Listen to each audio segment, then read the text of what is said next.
Okay, well, I'm Jim Wades, calls WB8SIW, and I'm, of course, with Radio Relay International. I am actually secretary for the organization, the board of directors, and I also serve as the emergency management director for Radio Relay International. And so I'll tell you a little bit more about the organization as we get into the presentation, but I've been a ham for, I don't know, 40 some odd years. And you know, been very active in ham radio with a few breaks here and there over the years. But I guess that's I don't know, what else do you need to know there, Dan? You're doing fine. You're doing fine. Okay. So anyway, I guess we'll get into the presentation here then, if you would like, and we'll start talking a little bit about it. Okay, we're ready. Okay. So I'm going to share my screen and bring up the slideshow.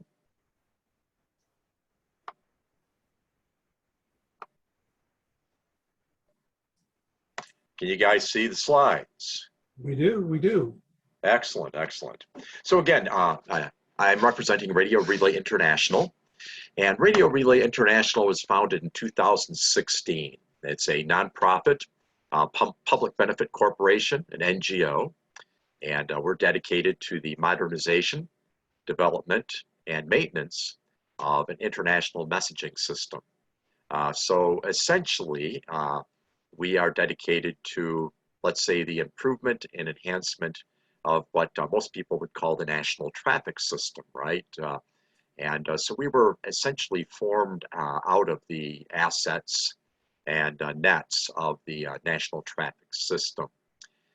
As a general rule, as things currently stand, Radio Relay International operates the NTS infrastructure above the state or section level.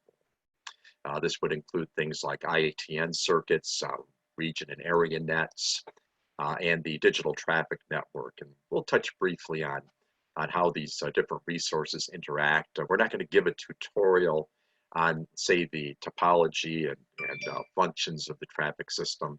We're just going to generally give you an overview of the organization and our management approach and things of this nature.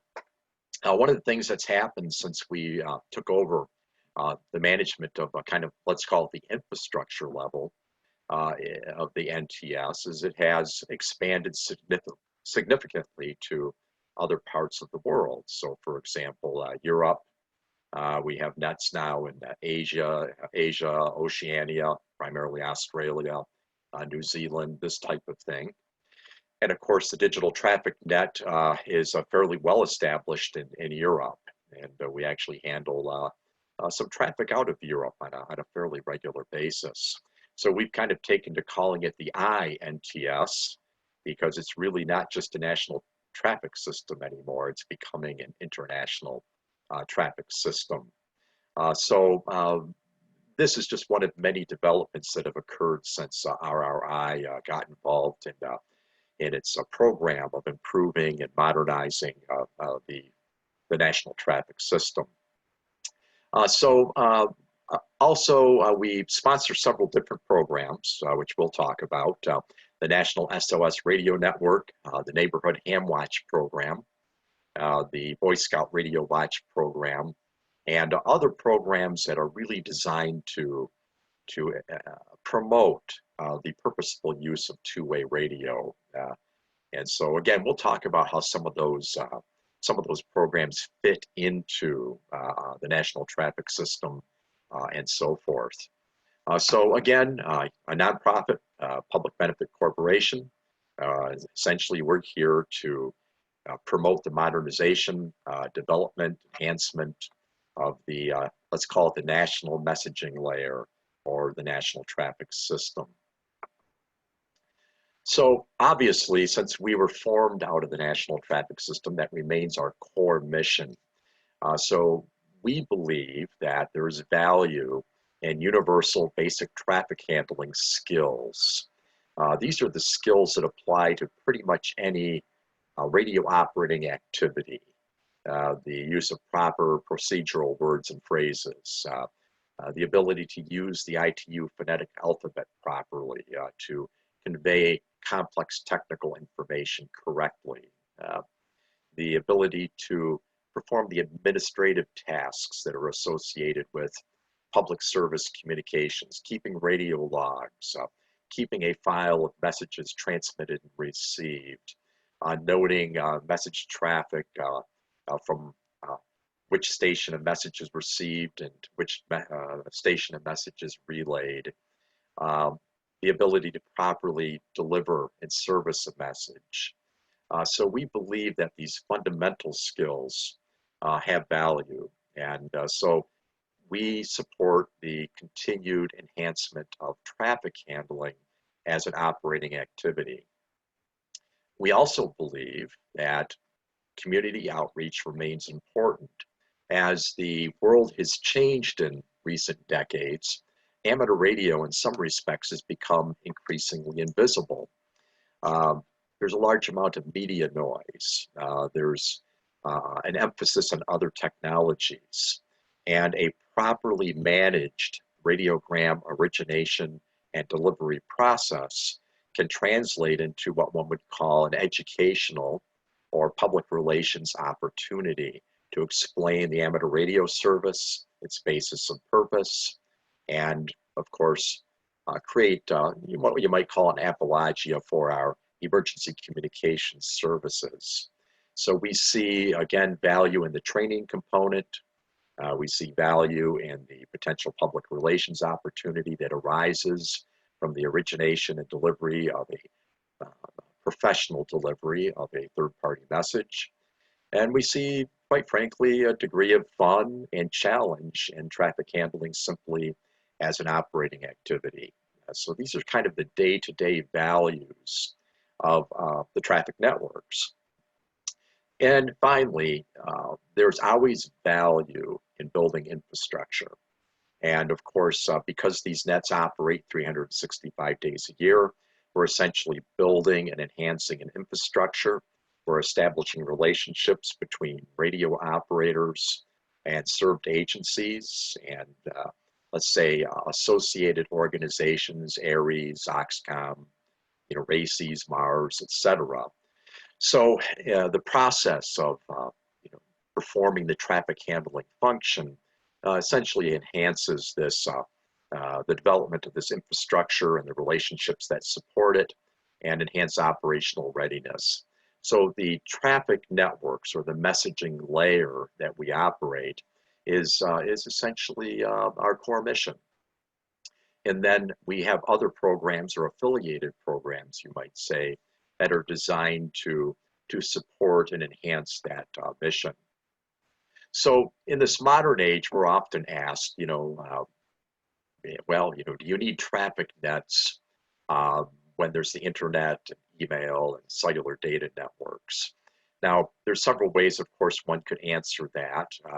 I could point to just one of our RRI registered radio operators that handled well over 2,000 messages out of Puerto Rico after Hurricane Maria, or similar types of circumstances, public service activities.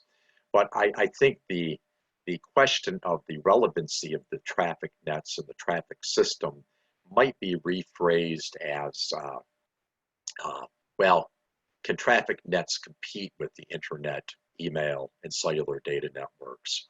And in response to this, I would point out that amateur radio emergency communications or public service networks have never had the capacity to compete with government or commercial telecommunications services, even if you go back to 1920 or 1940 or 1960. The capacity of Western Union Postal Telegraph, Canadian National Telegraphs, etc., the Bell system, far exceeded anything amateur radio has been able to do throughout its history. But obviously, if you look at it, these commercial telecommunications infrastructures sometimes fail, and in these circumstances, amateur radio fills in the gaps, right? So we have significant earthquakes, hurricanes, wildfires like the Camp Fire that occurred in California, the potential for cyber attacks, terrorism. I was in Nashville uh, immediately after the bombing of the telephone company's central office, and there were severe disruptions to cellular data networks throughout much of Tennessee. And we take for granted, for example, that the cellular telephone networks are always going to operate. So the reality is, amateur radio still remains relevant because we have this capacity to fill in these gaps and to provide, say, value-added services to our served agencies, relief organizations, things of this nature. So, the traffic system, ARIES, any of these organizations all have a role to play, and they all have the potential to fill in these gaps. So we feel that there's great value in just developing these basic communications networks, providing the training and experience that can translate to any type of public service communication situation.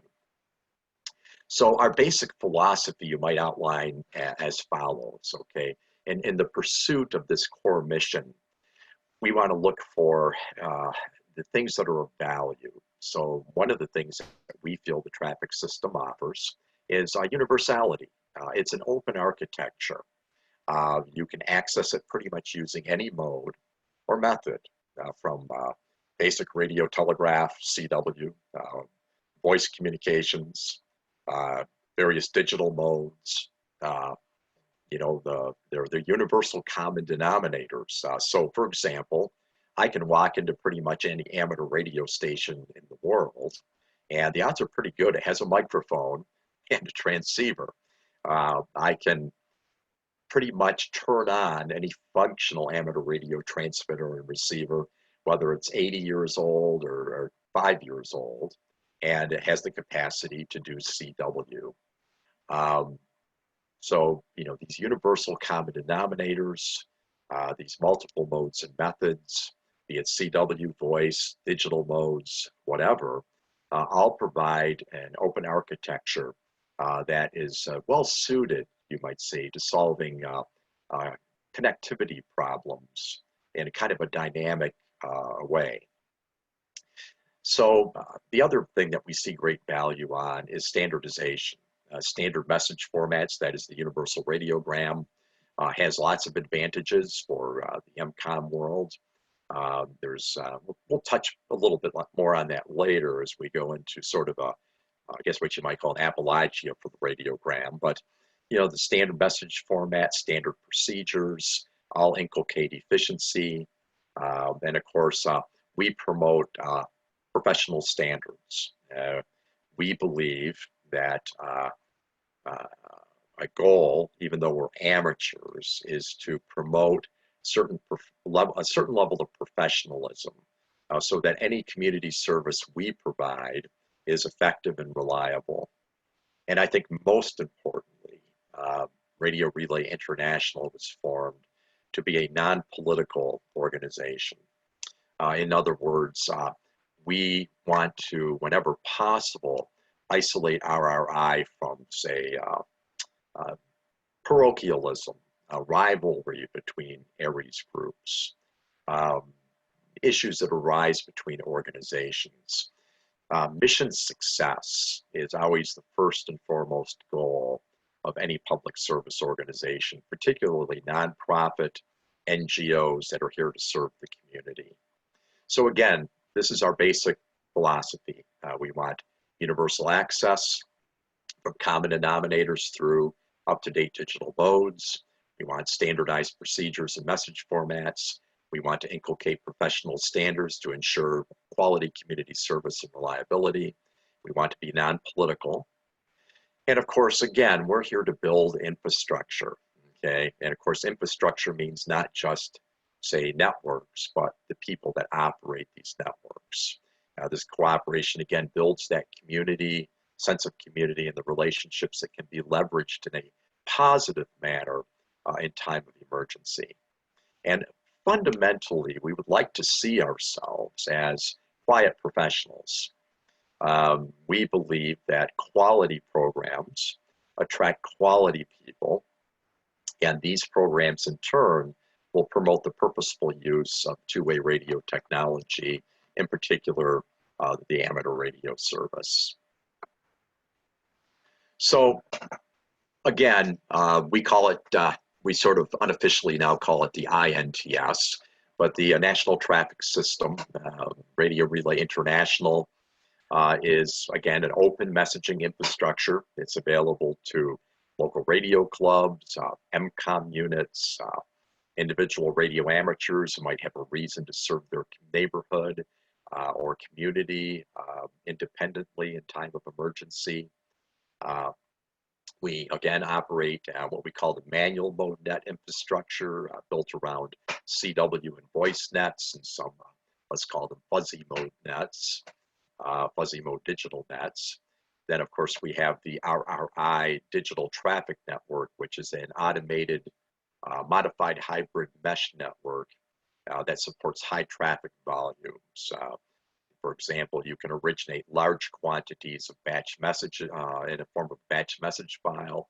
The sorting and automatic forwarding occurs using software, and the nodes essentially transmit that traffic as soon as it's uploaded to its destination. So again, we want to have both modernization, you might say, and innovation, but we also see value in retaining the common denominators, those old reliable modes, because everybody's got a microphone, everybody's got basic single sideband or FM capability or whatever the case might be. So one of the things that we had to look at when we formed Radio Relay International was the reality that the national traffic system had been kind of, for lack of a better term, it had kind of gone pasture sour. I'm apologizing for using a horseman's term, but I work a lot with horses. And so, you know, an analogy might be if I take a beautiful, healthy draft horse and I put him out in a pasture with no job to do and no structure, no guidance, no discipline, he becomes what a horseman calls pasture sour. He atrophies. And this sort of happened with the national traffic system. And there's probably a variety of reasons why this happened, and they're really not worth going into, but we felt the program was worth saving. So we began to essentially rebuild the traffic system. Now, one of the first things we, of course, looked at was how would we actually respond to an emergency? In 2015, the administrator of FEMA, Craig Fugate, tasked the national traffic system with providing connectivity between the Cascadia Rising exercise in the Pacific Northwest and the National Response Coordination Center in Washington, D.C. Now, I have a background in professional emergency management, 25 years as a certified professional emergency manager, and I did a fair amount of counterterrorism planning and exercise design in the areas of port security, things of this nature. So I was tasked with developing an exercise design and evaluation process. However, one of the first things that we had to confront was that nobody had ever created an emergency plan for the traffic system. No such animal existed. So before we could design the exercise plan and evaluation process, we had to design a prototype national response plan. And so we developed this in 2015 for use during Cascadia Rising. And once we had the plan developed, then we designed an analytical exercise implementation and evaluation process. Now, I'm not going to cover that here, but if you look online, you can find some of the slides and so forth from, we actually have a course, it's entitled Designing an Emergency Communications Exercise. It goes into the fact that, the exercise has to be, it has to be objective, it has to have metrics. In other words, it has to be measurable, and it has to be realistic and attainable. And one of the mistakes that we discovered that happens in many amateur radio MCOM organizations is the fact that the testing or the evaluation of amateur radio participation is often limited only to the ability to establish connectivity. But establishing connectivity is not the same as communicating. So if you imagine that a served agency official tenders a message for origination to a radio amateur, the radio amateur has to take that message, inject it into a network, the message has to flow through the network, and then when the network arrives at its destination, it has to be printed out or transcribed, perhaps transferred to another radio network. It might be a public safety network or a simple telephone call or a fax machine or whatever, ultimately to reach the addressee. Okay, this is the whole communications process. So what we looked at were ways to ensure that that message gets from point A to point B, and all the necessary administrative tasks and so forth are accounted for in the process of messaging. So out of Cascadia Rising, the exercise occurred in June of 2016, we eventually put together a set of national emergency communications response guidelines. And I have a link to that here later in the program. But these guidelines essentially outline the process for requesting activation of the traffic system in support of a disaster operation, be it from an ARES EC or a served agency official or from whomever. Okay, it specifies an alert notification procedure. It has very specific guidelines for managing circuit capacity through load balancing, specialized circuits, how one defines volunteer tasking, and how one assigns networks based on both the scope of the disaster, the geographic distribution of the disaster, and the priority of message traffic that is going to be transmitted through that network, be it welfare, priority messages, emergency messages, etc.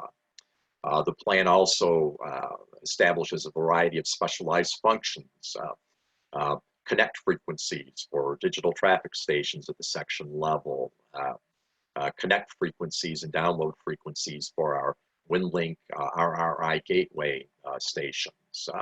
It defines certain standard message formats for situational awareness reporting and weather observations. It specifies an operational readiness message, which is transmitted to an operator whose responsibility it is to populate a spreadsheet that associates everyone on the traffic system with an ARES group, served agencies with which they have connectivity, what nets and frequencies they're active on, and their operating duration and other factors, so that if, for example, somebody at the FEMA NRCC were to come to me and say, can you get a message to Glens Ferry, Idaho?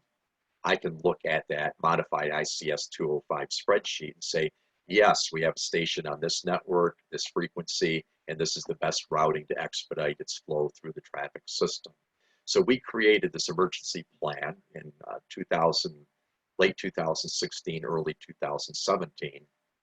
And since that time, we have been going through the process of exercising that plan. So RRI conducts, we try and conduct 4 quarterly exercises or drills involving the traffic system each year.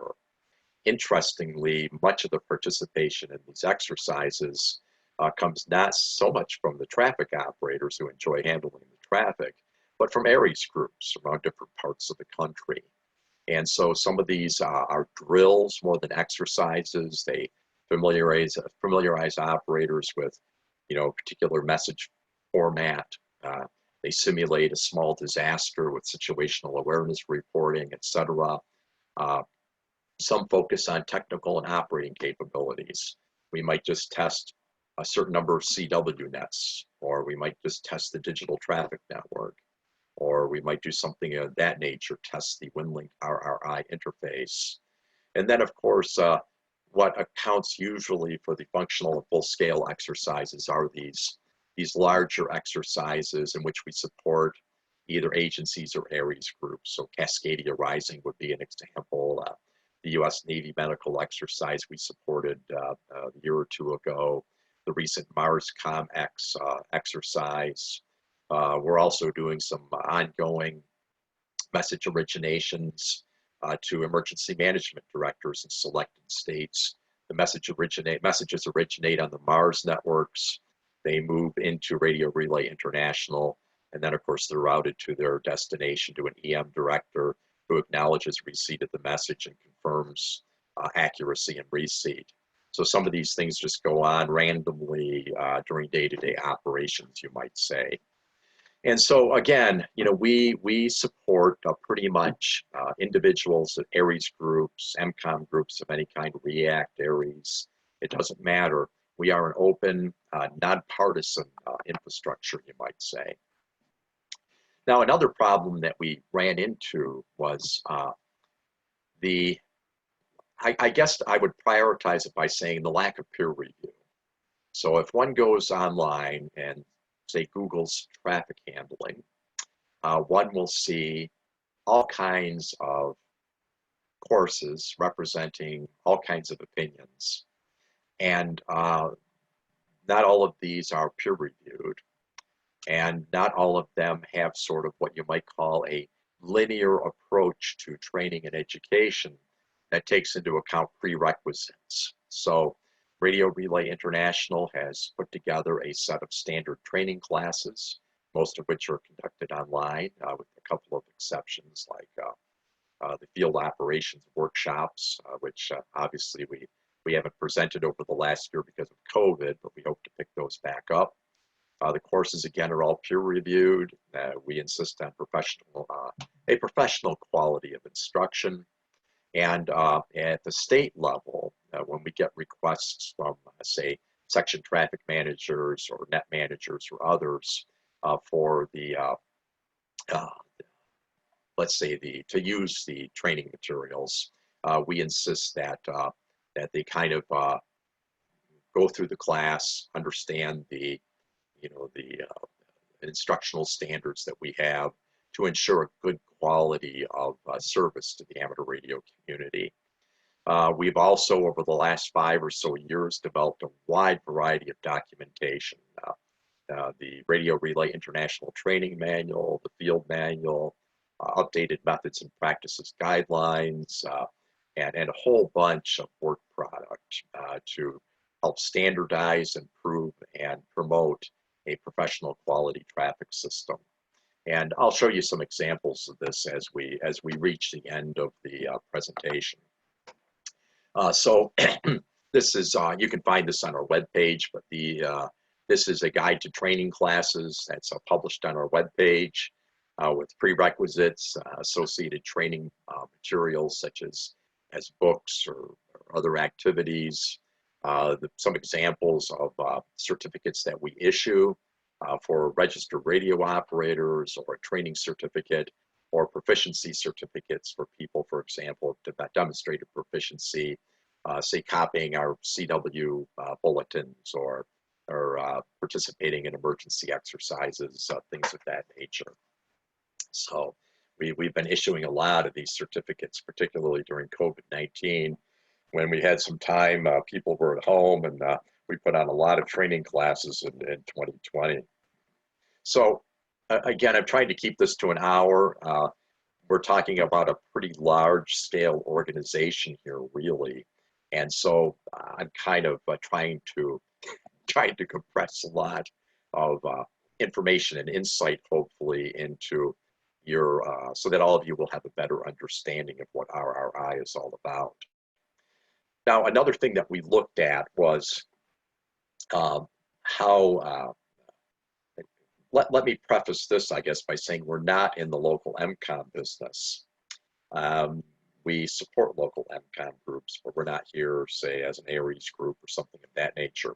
But we did see value in some programs that had been kind of, let's say, ignored by the mainstream organizations. And so we started adopting these programs as part of Radio Relay International. And so the very first one we looked at was the National SOS Radio Network. This concept essentially answers the question, what happens when the cell phones don't work? As we found out with Hurricane Katrina, and perhaps we found out with Hurricane Maria, and quite frankly, as I found out in Nashville here probably some months ago, the reality is that cellular disruptions happen. Communications outages occur, 911 outages occur.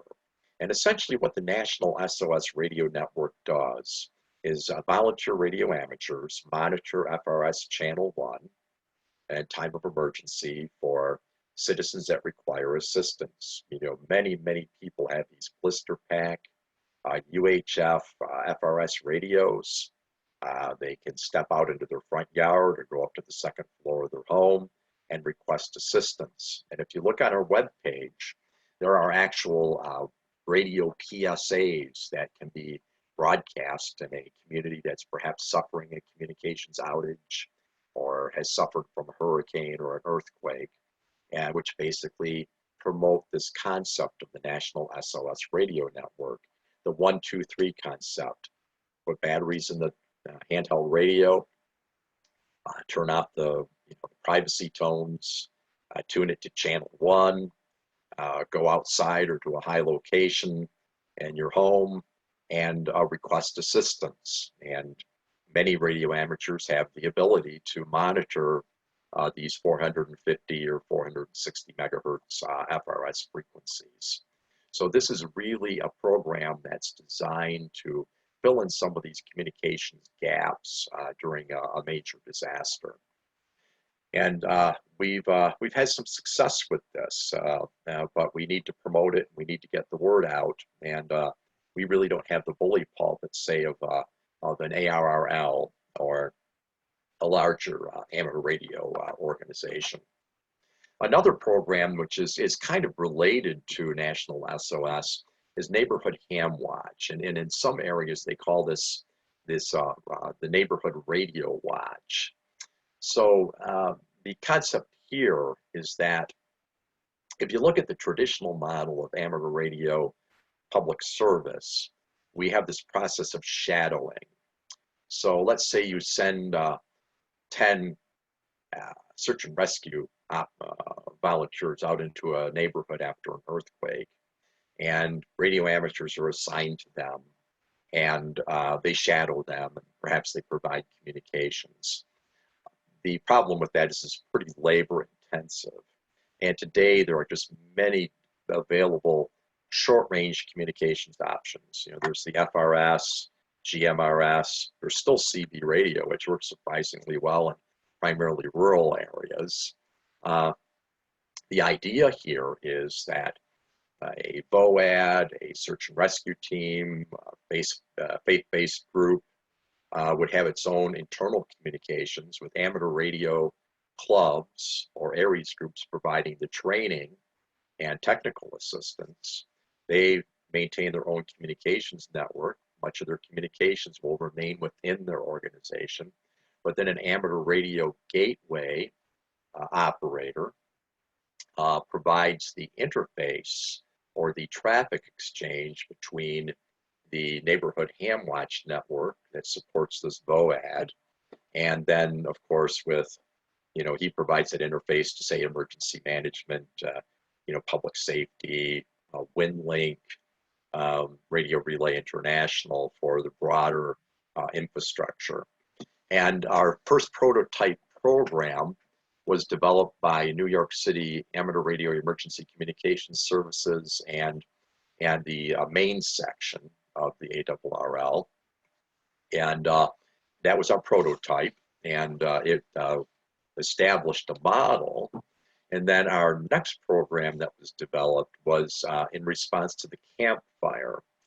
And the amateur radio organization in that area found out that the cellular systems failed very rapidly during the Camp Fire, and they have been building up a fairly significant neighborhood radio watch or ham watch program around GMRS assets, with amateur radio operators providing the training, the technical support, and assistance.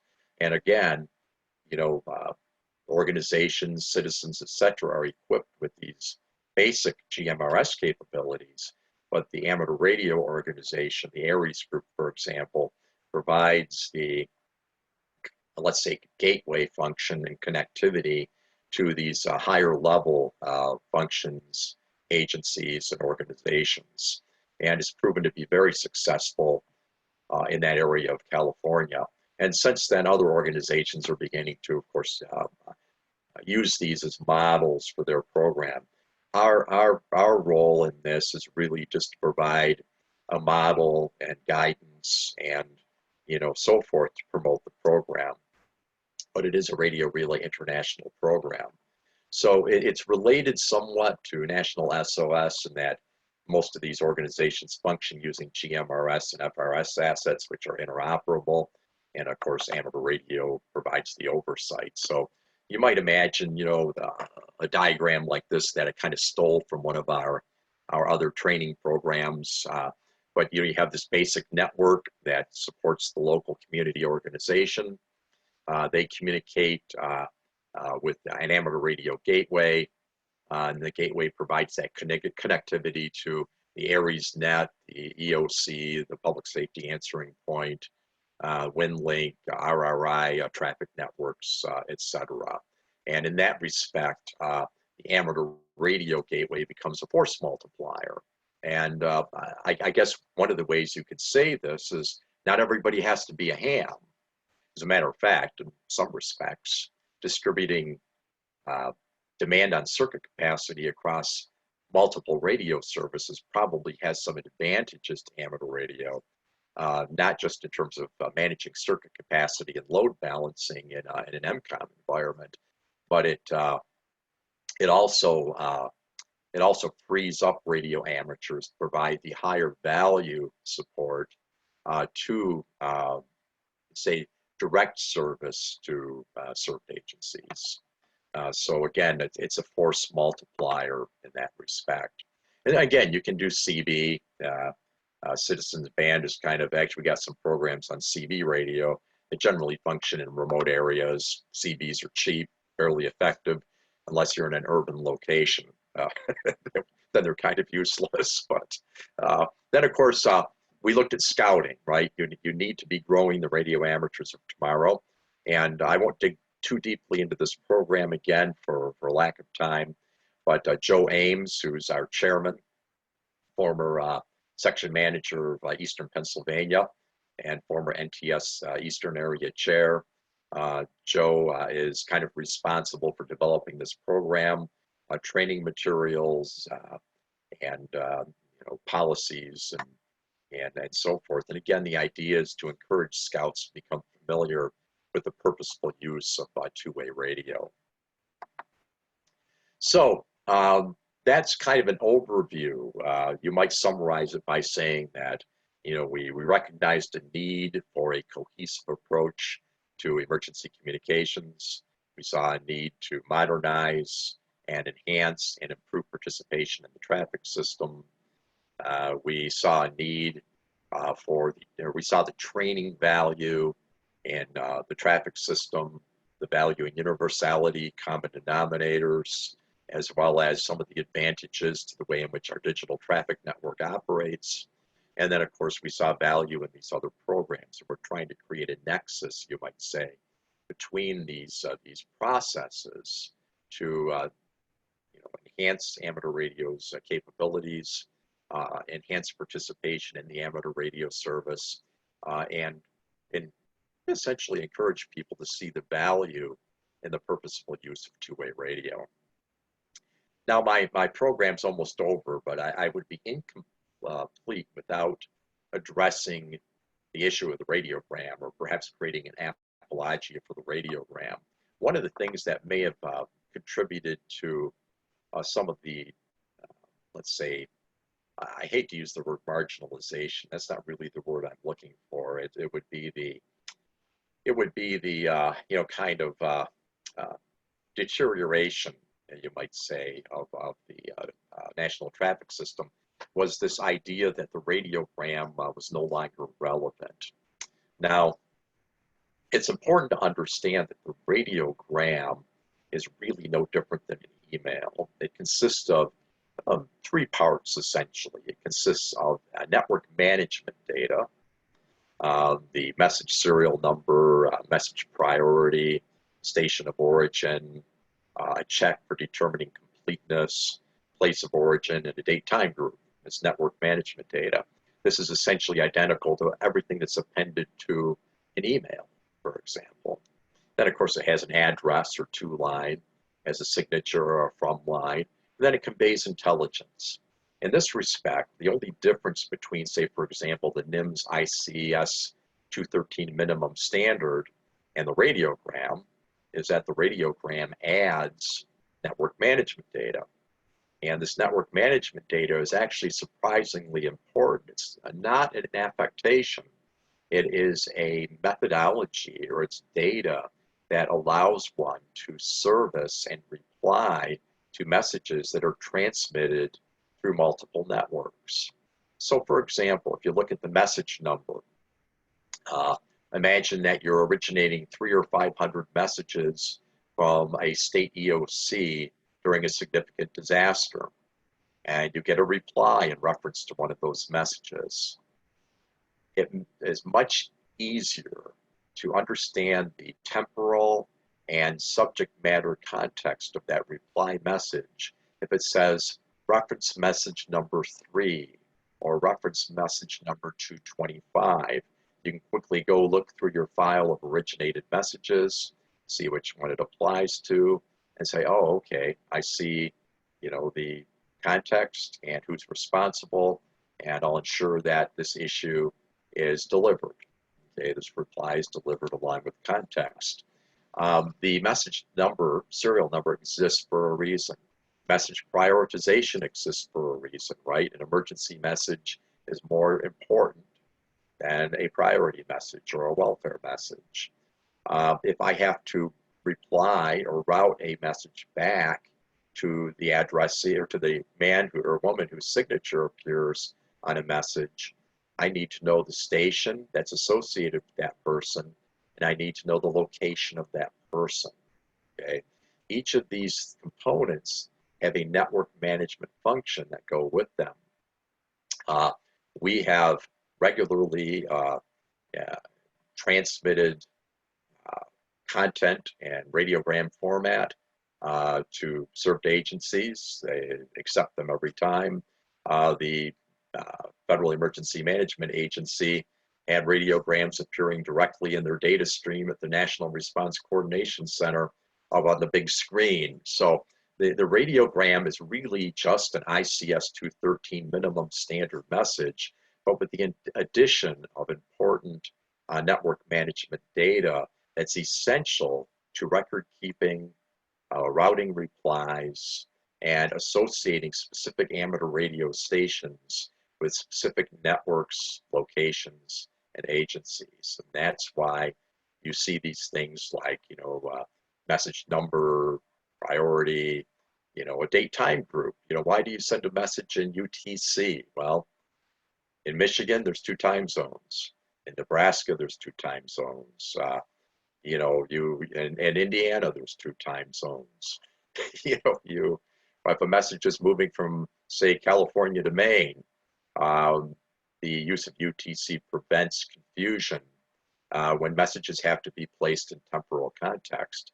So I'm not going to dig real deeply into this concept, but I think there was kind of a narrative going on for a time that the ICS 213 had to be used in its minimum format, but in reality, agencies, networks, and even a common email appends network management data as a matter of practice. And so we see great value in the radiogram because it actually fits into the emergency planning process because you can then see how to route a message back in the most expeditious manner, particularly if something that's time sensitive. The other value in it is it's interoperable. So radio amateurs do sometimes tend to believe that they are going to have complete control over the origination and delivery process. And that may be true at, say, if a message only moves within a county areas group. But imagine that your message is moving across a state or to an adjacent state. The message may be originated on a digital circuit, capable of upper and lower case, automatic error correction, et cetera. But when it arrives, say, at an amateur station at an EOC, the addressee may not be in that EOC. He may be out in the field. That message may need to be taken to a talk group on a public safety communications channel, or it may need to be delivered by telephone, or it might have to be delivered verbally in some cases. We don't know. In such cases, things like trying to convey mixed case, confusing punctuation, things of this nature become problematic. So brevity, simplicity, minimal punctuation, let's call it case insensitivity, all facilitate interoperability. They allow messages to move on and off digital networks onto amateur or public safety voice networks, etc. So the idea here is that, I'm not saying for that matter, we don't believe everybody should use the radiogram, but the radiogram has significant value because some of these benefits that it offers, particularly in the medium and long haul MCOM environment. And then, of course, we should probably talk about routine messages. Again, we encourage participation in the traffic handling world because, first of all, handling radiograms is fun. And if we're not having a bit of fun doing this, then it's no longer a fun hobby. But the reality is the skills, the techniques, the methods that are used to convey a routine message apply directly to provide, say, conveying an important radiogram or radiogram ICS 213 message in an operational environment in time of emergency. And of course, by operating nets daily, 365 days a year, we also encourage operational readiness in time of emergency. So traffic handling remains incredibly relevant to a healthy and viable amateur radio service. And our goal is to partner with organizations that agree with this sentiment. The ARRL obviously plays an important role in the traffic system. Other organizations should be playing an important role in the traffic system. And is it the only tool available? Of course not. There's WinLink and there's different communications networks that are built at the local and state level. But the traffic system remains very relevant and very important. I guess I would also conclude here by maybe pointing out that if you go to our webpage, you will find www.radio-relay.org. You'll find a whole bunch of information there. And perhaps one of the most useful sections of that page is the publications section. This is the section that has our emergency plan and our training manual and our field manual and a whole bunch of other documents that you can download and look at in PDF format. If you want to learn a little bit more about how RRI was created, why it was created, etc., there's a fairly good Ham Radio Now interview with myself and Joe Ames. It's episode 394. You can find it on YouTube and on the Ham Radio Now webpage. And you might want to take some time to listen to that interview. I think it'll provide some very useful insights. We also publish a newsletter We have been actually since 2012 as the QNI newsletter, and you're welcome to read through the back issues of those. I'll show you some examples of this stuff here in conclusion. And of course, we do register radio operators. So if you want to get on our mailing list, you can get involved. You can register as a radio operator. Also, we do have a curated net directory. So if you look at the ARRL net directory, it relies on the net managers to keep it up to date, and that's a bit problematic. So what we did as an alternative is we have developed what you might call a curated net directory. Charles Hargrove of the New York City Amateur Radio Emergency Communications Services Group maintains the curated net directory for us, and he goes ahead and essentially vets all the entries to make sure they're up to date. He updates the directory regularly, and is by far the most accurate directory of traffic nets that's available online, and it's available also on the publications section of our webpage. So, again, I do want to stress, that we are not a membership-based organization. Well, we have registered radio operators. We are a nonprofit organization. We do not charge dues. We accept donations. We'd be happy to, get a few bucks from people to keep our operation going. But we are actually our membership is the Nets. The Nets vote to affiliate with RRI, and they become the membership of the organization. So we're actually an association of traffic nets, and we have, of course, a board of directors and corporate officers, which oversee the business operations, you might say, of RRI. So we do not charge dues, nor do we have a membership-based organization. And we did this by design. We want to be non-political, and we want to be responsive to the needs of the amateur radio community. If we are responsive to the needs of the amateur radio community, they donate. We're able to carry out our programs. If we're not serving or acting in their interests, then we don't. And so that was also by design. RRI wants to be purely as altruistic as possible, you might say. So let's do this.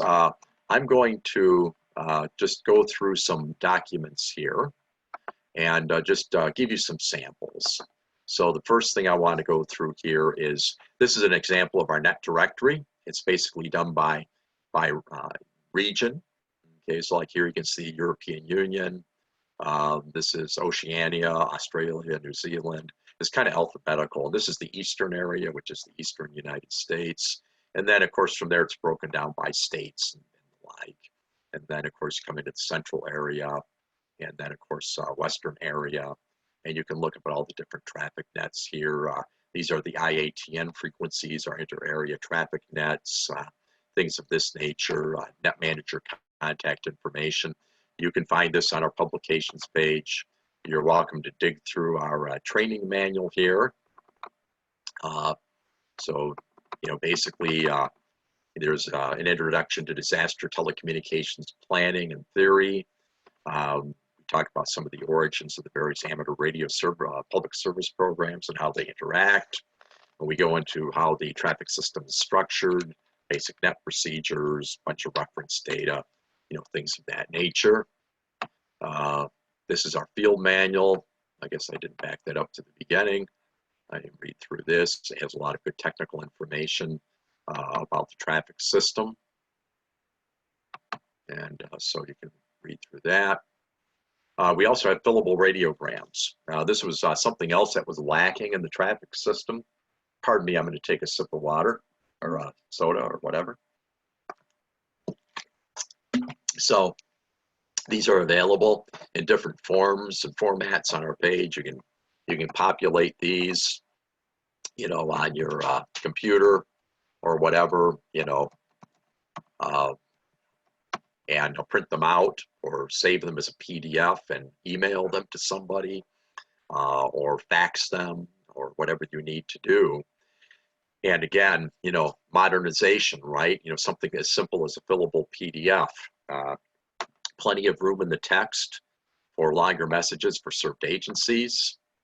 So one of the mythologies that I think also hurt the traffic system in the past, and it was a mythology, was the fact that people believed that messages were limited to 25 words. Now, this is true to the extent that we recommend that routine that is unimportant, day-to-day messages be limited to 25 words or less. But we have never had a limit on served agency messages. If you have a message to transmit on behalf of your EMA, it can be 50 words or 75 words. Now, of course, we encourage brevity. Uh, it's been said that brevity is the soul of wit, but brevity is also the soul of emergency communications. And that's true whether it's ham radio, public safety, the armed forces, aviation, it doesn't matter. Brevity is the soul of communications, emergency communications. So we want you to be brief, but the 25-word limit, that you often hear quoted by unknowledgeable people whose training and information hasn't been peer reviewed, does not apply to emergency management or relief agency traffic or things of that nature. But again, understand that all amateur circuits have limited capacity. So if you imagine that you have, say, 30 radio operators on a voice net, say it's your local ARRI's net, you have 30 radio operators on there, and each has an equivalent or equal amount of traffic of the same priority, then each operator only has 2 minutes an hour to convey his information. So think about that for a minute. Brevity is essential no matter who or how or what you're communicating with. And it's also true of digital modes. You might be able to send 100 encyclopedias a minute over your super duper digital circuit. But in the EOC or command and control environment, somebody's got to read all those messages. Somebody might have to discuss the message content with one or two colleagues or functional representatives or other people in the incident command process. Then they have to go ahead and maybe do some research to fully understand the content of the message. Then they have to go ahead and draft a reply. So while those encyclopedias are stacking up really fast, the human brain processor is still working at the same speed as it did in the time of Jesus or ancient Rome. Okay, so keep that in the back of your mind. But we do have all these nice radiogram forms that you can use. This is the standard radiogram ICS 213 we developed back in, might have been 2016 or 2017. We went around to ARRI's groups all over the country, and we solicited examples of their radiogram ICS 213 messages they had developed internally. We took the best practices, submitted them to a committee of people that had good experience, and we came up with this solution. And we found that ARRI's groups have found this to be very useful. And each of these message forms, by the way, has instructions on the back, and how to fill them out. The one more routine version here at the ICS 213, but the standard radiogram, has frequently asked questions. So when you deliver this to a non-ham, they can read about what's a radiogram, what's Radio Relay International, what do ham radio operators do, why do we do it, all these kinds of things. So this is just stuff that we've developed to kind of promote and improve the traffic system. Then, of course, our emergency plan's available on the webpage. You can dig through this at your convenience and see the different message formats and things of this nature. And then, of course, the Q&I newsletter is also available. I don't know if I can. Yeah, I guess I can scroll this up. I'm also I wear too many hats as we've been growing this organization. But I'm the editor and publisher of the Q&I, and you can see, we try and put some general interest amateur radio articles in here, some information specifically related to MCOM and traffic handling. For example, here's the results of a main relay exercise that gives examples of messages as tendered for origination and messages as they arrived at various locations with errors. And again, as I mentioned earlier, it's not enough to establish connectivity. You have to be able to convey all of the message content. Okay, so you can see the errors that were made by ARIES operators in Maine when messages were originated, and they didn't necessarily always arrive intact or with the same meaning. So take a look at this. Look at this, for example, this medical data here. 200 units of, such and such, 600 milligrams, etc. These are some of the words that were missing, okay, or an error. So you can see here, lots of errors in these. This is why people need to have traffic handling skills, because again, when somebody hands you that message that says that the 5 derailed tank cars contain, 1,2 dimethylhexane or something, you've got to be able to communicate that accurately. But anyway, you can go through and dig through these back issues of the QNI newsletter. You'll learn a lot about our management philosophy, traffic handling, as well as some fun things. I always try, and my little window here is in the way of properly scrolling through this. I always try and include, some historical stuff in here, old telegrams. This is about wave meters, in the early days of wireless, just some things to make it fun. So this gives you just some ideas. Let's see, we'll go to the web page.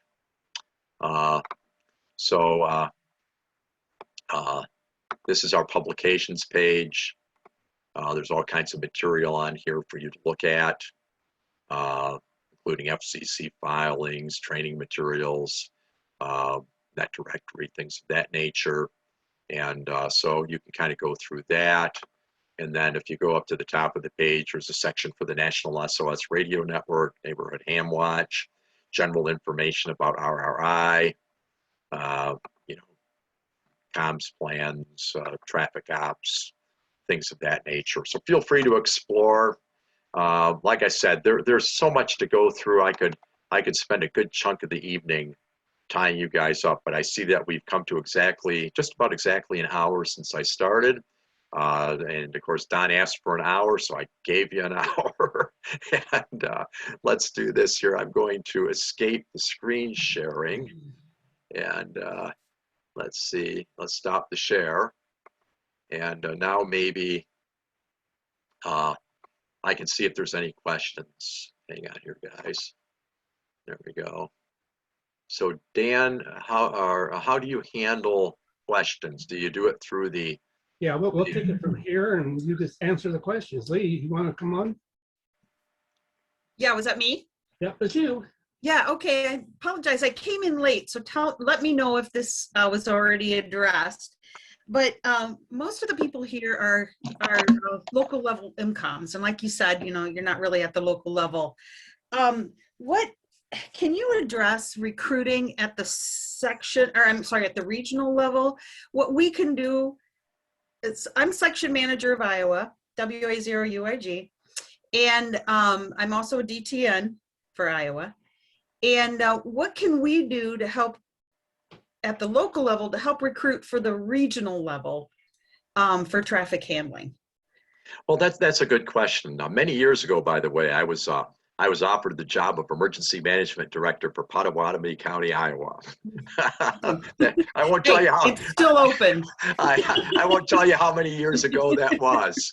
Yeah. And there's a bit of a story about it that involves the Army Times magazine and a whole bunch of other things, but that's neither here nor there. But but anyway, the reality is that the section level is, again, the grassroots of the traffic system.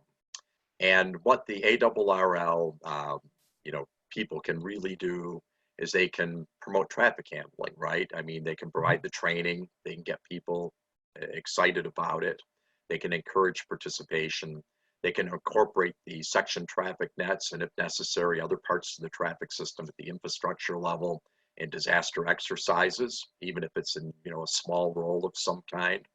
And theoretically, as people begin to see the value in it, and they begin to, you know, they begin to participate and they take a liking to it as an operating activity, they will hopefully be noticed, and their net managers really have the responsibility to get them involved at the region level. So, for example, if you have an Iowa section net, then you will need liaisons for the manual mode nets to go to, for example, you know, the 10th region net cycle 4, right? Or to the daytime cycle 2 nets. And so having effective net managers and an effective section traffic manager is really the key. And he's got to be able to recognize the talent. And he's got to maybe cajole some people, say, hey, we could really use your help. You know, we need a liaison on Tuesday nights to cycle 4. And that's really how you go about doing it. All right, thank you. Mm-hmm. Okay, Barry, you want to take the chat side and see what we got?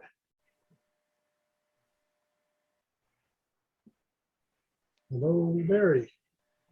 Basically, we've covered everything that was a question in the chat's already been answered. So there's no unless anyone wants to post a question now for Jim. It's all good. Yep, I got plenty of time. I've got all night at this point. Unless I fall asleep on you. The questions, please post questions. Post them or raise your hand. Either way, we'll catch you. Dan, did you have something? Yeah, I wanted to just compliment QNI. Is actually one of the best quarterlies I've ever read on any given topic. So, James, you're how do I say this? You make it all look too easy and too good. makes me wonder why it took us 30 years to get here. And I'm wondering, you sort of like took the guts out of NTS and moved everything to the top of it, and I haven't seen a single reference to the 690-page NTS manual. That sort of made me raise my eyebrows 25 years ago while I dutifully handled radiograms. Yeah, I take it you're referring to methods and practices guidelines. That's it. Yeah. So, God, I never wanted to hear that again. So yeah, the methods and practices guidelines are sort of like the Smithsonian meteorological tables or the handbook on physical chemistry or something like that. No. It's the committees. It's the committee's deliberations on the committee for how to deliberate on committees. Except it was handling traffic via, and admittedly, it maybe made more sense when things move more slowly. Yeah. And even now, you talk about regions and districts and stuff, and I'm having a hard time imagining a local or moderate or even the big one kind of emergency where anybody's going to want to wait for the net times to have the traffic passed.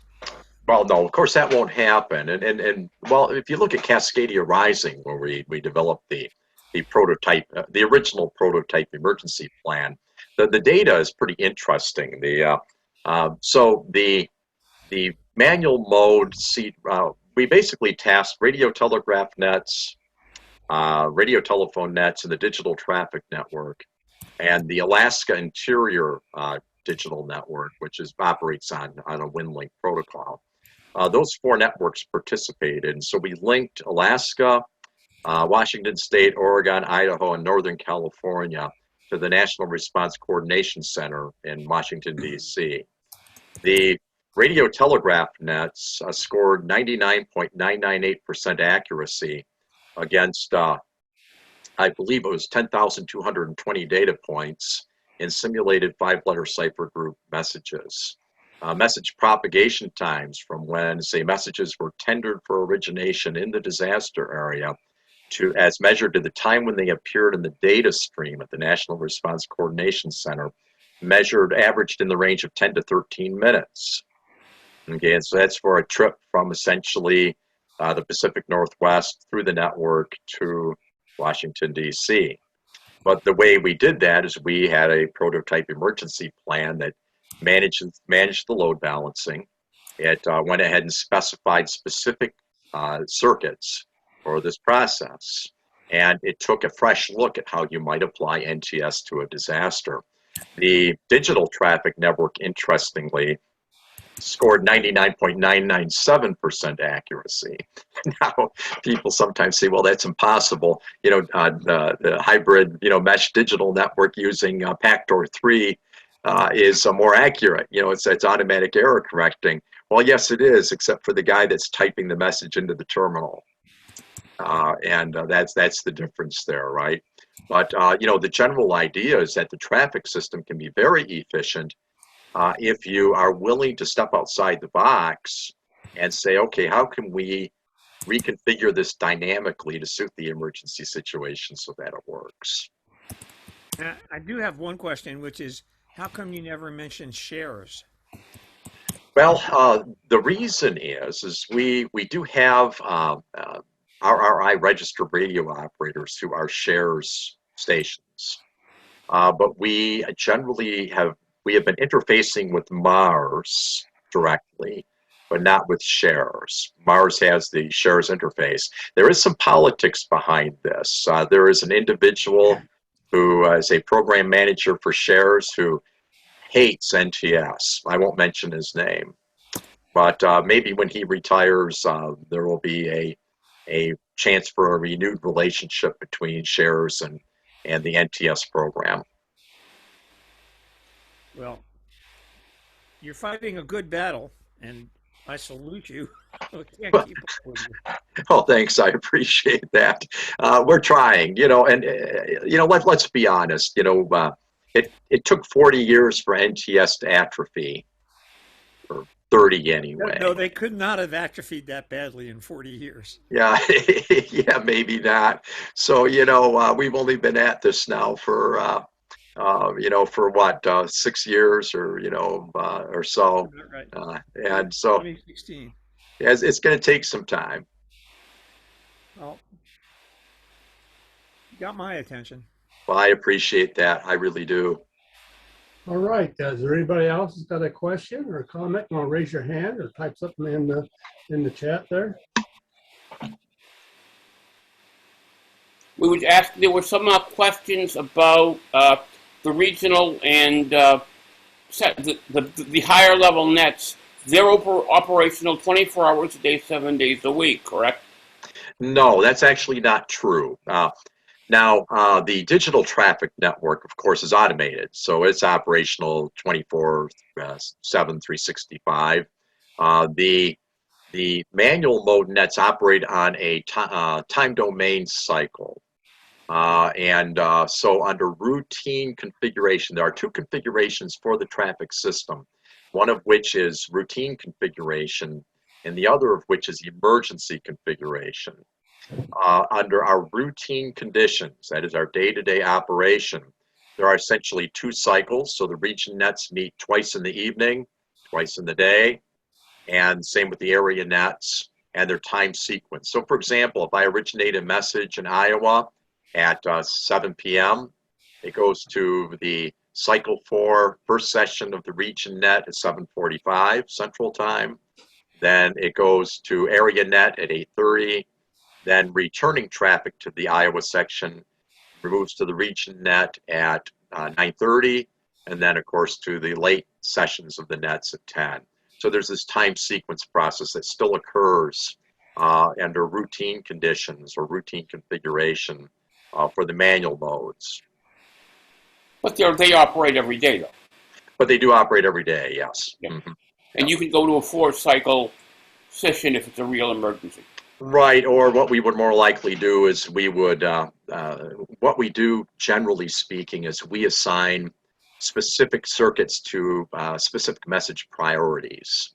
And it's based on geography, it's based on how far messages would typically have to travel. So if someone were to call me and say, Mr. Wades, we need connectivity between, say, Portland, Oregon and National Response Coordination Center, we would task what we call the IATN, which is a set of long-haul circuits or the digital traffic network to do that, right? Whereas if somebody is originating batch quantities of welfare traffic from an earthquake zone in Southern California, we would prefer the use of digital traffic network because they can upload that as book traffic in a batch file to DTN, and DTN would automatically distribute it throughout the United States. And then what we would do is we would issue a directive, and we would go into emergency mode. We would issue a directive to digital traffic stations asking that they, for example, download that welfare traffic by every half hour, for example, from their region node, and there's a lot of things like that that we would implement in time of emergency. That's much different than routine. Right. The question was for field day, because if each field day station sent their 10 radiograms for points and originated one to the section manager for 100 points, it would be a lot of traffic. Most of it would be local traffic, but it could be regional or cross-sectional traffic. So the question was about that. Yeah, right. So yes, they work during field day. I think I see some of these up on the side. Yeah. So yeah, we get a lot of traffic, moving through the nets on field day. Most of it stays at the section level. Some of it now is coming through WinLink. So one of the programs that we developed was what's called the WinLink RRI interface. So you can go on to WinLink, and there is a set of radiogram and radiogram ICS 213 forms. You can populate those forms, and then it does all the error correcting for you. So if you misformat the radiogram, it'll give you advice on correcting it for the proper format. And then it will inject it into the traffic system, where it goes to a gateway at the region level. And then that gateway station injects it into either digital traffic network or a manual mode network to expedite its delivery. And what we're beginning to see lately with field day is quite a few messages that are injected through WinLink rather than on the section net. So there's multiple paths now in the traffic system that you can use. You can use DTN, through the digital traffic station function. You can use WinLink, and you can of course use the traditional manual mode nets. Okay, great. I think that covers it. We use the WinLink RRI interface fairly extensively for the Army Mars COMEX exercise back in October. That's going on right now if anyone wants to participate. Yeah, we handle, we pretty much have a kind of an ongoing exercise with Mars Region 2. Any other questions that we need to take care of? Okay, the question is, if he wants to send a message through a local RRI message net, where does he look that up?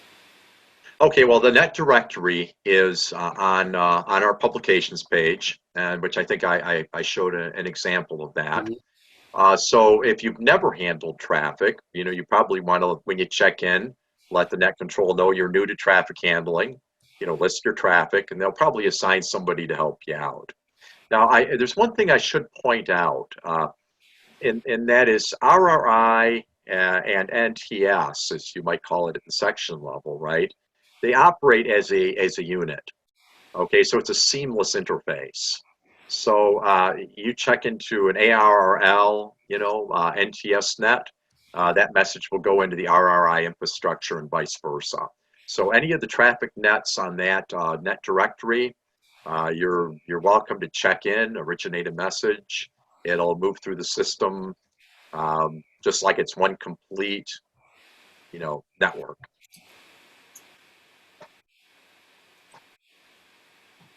Okay, I have a question real quick. Mm-hmm. James, there's some talk, rumor, and that's all it is. I don't want anybody excited here, of interfacing NTS and with Aries. Do you have any feedback on that? Well, I don't know. I'm not privy to what goes on at the league.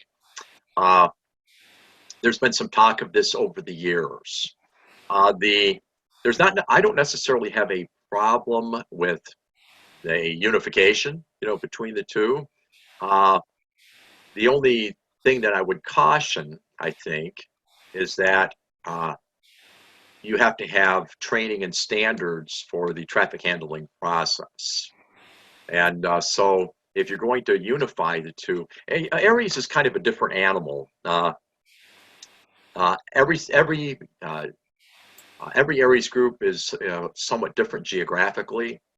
The political environment's different. The needs of the served agencies are different, or maybe the priorities of those agencies are different. There is a tendency in some Aries groups, and I don't want this to sound pejorative because it's not, but there is a tendency for the participating radio amateurs to perceive themselves as emergency management volunteers first and communicators second. You might say emergency management volunteers who happen to bring their own radios. Whereas I think in at least our perspective anyway from RRI, we believe that we're communicators and technicians first, and the other capabilities are great, but they're value-added capabilities.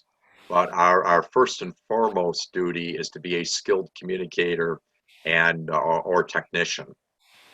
That's what we bring to the table. And so, provided, the Aries groups take advantage of, say, for example, the standardized training we've developed, they understand the traffic system, and they don't ignore it, then it makes sense. Now, I guess I'll leave it to your imagination as to whether or not you think you can herd the cats. So I think many of you are probably section managers or event section managers or SECs. I've been an SEC and STM, trying to tell an Aries EC hey, you've got to have liaison to the traffic net, or you've got to provide this training, can be a little bit like, well, I don't know, have you, I won't go there. I wanted to use a farmer's analogy, but it'd be taken the wrong way. But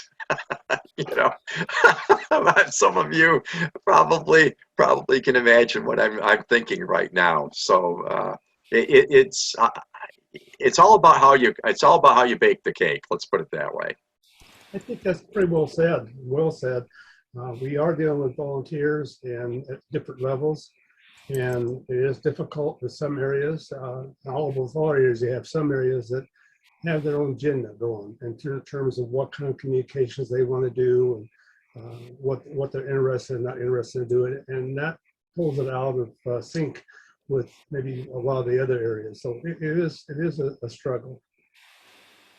Yeah, if you walk into a typical Aries group, and we're not really here to talk about Aries, but I was an SEC and very active in section level amateur radio for many years, and you walk into some Aries groups and they have all kinds of training, bomb awareness and hazardous materials awareness and first responder and first aid and all this kind of stuff, but you would see almost zero training on communications and technical skills. And then other groups were very well balanced. They were professionally run, and there was a good balance and mix between, the communications and technical skill training and the value-added services. And so, if I were the guy with the bully pulpit, I would be encouraging this thing of that. You have to have the communications and technical skills first, then you add these value-added knowledge and capabilities next. That's just my personal feeling on it. Well, it sounds like a good something to think about out here anyway. Okay, we have Dan. You got your hand up again. Go ahead. Follow the money.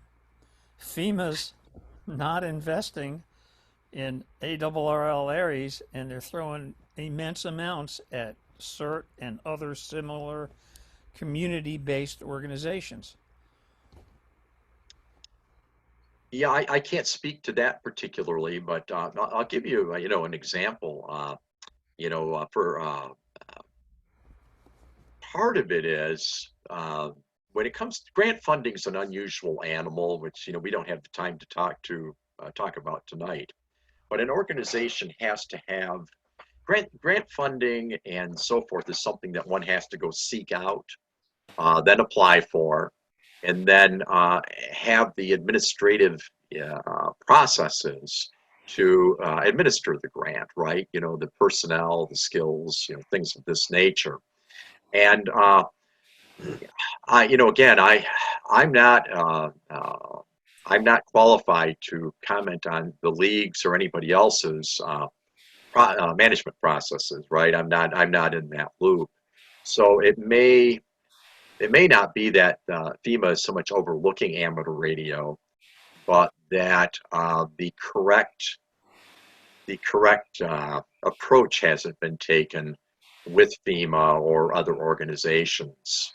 And you would need to talk to somebody far more qualified than me to really even address that issue. We're going to be covering grant funding for Aries groups pretty soon on Thursday nights, correct, Dan? Yes, it's on our schedule. Okay. And it's up, and we can. We have a planning committee that goes through all these things, and I call it Jello because sometimes we have something planned for June, and it shows up in May, and we go with what the needs are and what the requests are. So we'll see what we do have on our planning. It's a needed subject. Yep. I guess all things are possible. I was looking at some of the comments here. Dan from California said, herding cats is possible. Difficult, but possible. Yes, true words for sure. Yeah. That was in response to Aries and volunteers. Yeah, right, exactly. Yeah. And with the right catnip, anything is possible. There you go. Absolutely. Oh, well, okay, unless I see some more hands or there's more comments there, I think we'll start wrapping this up. Thank you all for coming. Yep, thank you. Thank you for your time and your interest. I appreciate the opportunity to be here. And I know we had almost 60 people on. Oh, that's great. I'm glad to hear that. I got a comment that the next time anything in this section comes up with regard to NTS, I'm going to say, well, watch this recording and then we'll talk about it. There you go. Thanks, Dan. As you go forward and things that come to your mind, if you want to come on with another something that will benefit RRI and stuff like that, give another presentation of some type, we'd be glad to have you. Just get a hold of me and we'll go from there. Sounds good, Dan. And I would encourage those on the list or on the call here. We do periodically announce online training classes, and anybody's welcome to participate. So keep an eye on our webpage, and feel free to register as an RRI registered radio operator. We'll get you on the mailing list, and you may find some of that information useful too. Okay, after we close this out, if you wouldn't mind sending me your presentation, PDF form or in PowerPoint, whatever you got, and so I'll get it out there so people can get to see those links you have and things like that as well. Sounds great. Okay, I don't see any more hands up. Barry's not saying anything in text, but I'll give him a chance to talk. You're good. Okay, let's close it out for another great evening. James, you did a great job. I really appreciate you coming on board and doing this. Thank you so much. Thank you, guys, gals. Yeah, we've got quite a few of both. On my comment also, after we close this out, we leave these open so you guys can come back in, just log in like you did for this, so you can chat amongst yourselves and so forth. And that's what we do it for. All right, 73s, everybody. It's been a pleasure. And see you guys next Wednesday for another one. Good night, all. Good night.